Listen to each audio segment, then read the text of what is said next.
अपने अन्य भाइयों बहनों को भी कबीर परमात्मा का ये सच्चा मार्ग समझाना, दास को कबीर परमात्मा का मिलना आप सभी के जीवन के कल्याण का कारण बन रहा है।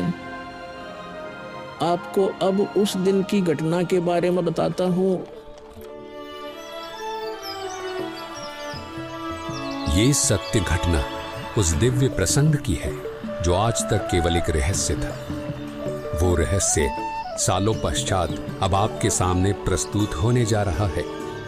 संत रामपाल जी महाराज जी के जीवन का वो महत्वपूर्ण दिन जिसके विषय में उन्होंने आज तक भक्त समाज के समक्ष केवल सांकेतिक और आंशिक वर्णन किया था, अब उनकी आज्ञा से वो दिव्य प्रसंग विस्तार से प्रस्तुत हो रहा है। ये प्रसंग उस दिन का है जिस दिन संत रामपाल जी महाराज जी को कबीर परमेश्वर जी स्वयं इस धरातल पर आकर मिले थे।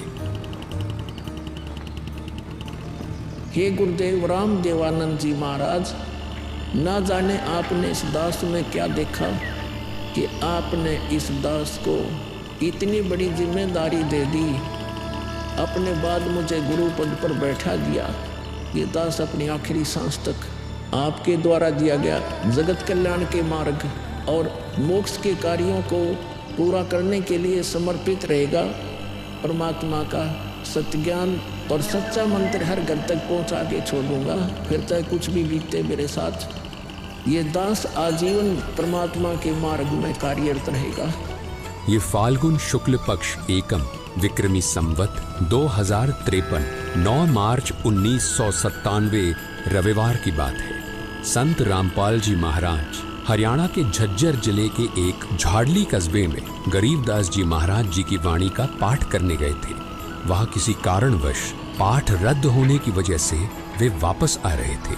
वहां से लौटते समय संत रामपाल जी महाराज कबीर परमात्मा की याद में मग्न अपने दुपहिए वाहन पर सवार वापस लौट रहे थे।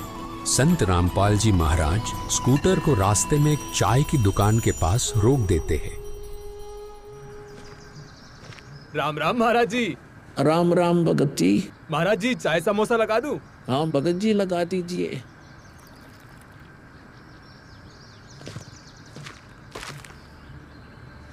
इस भोले भगत को भी परमात्मा का तत्व ज्ञान समझाना चाहिए। भगत जी, कबीर परमात्मा की भक्ति करनी चाहिए।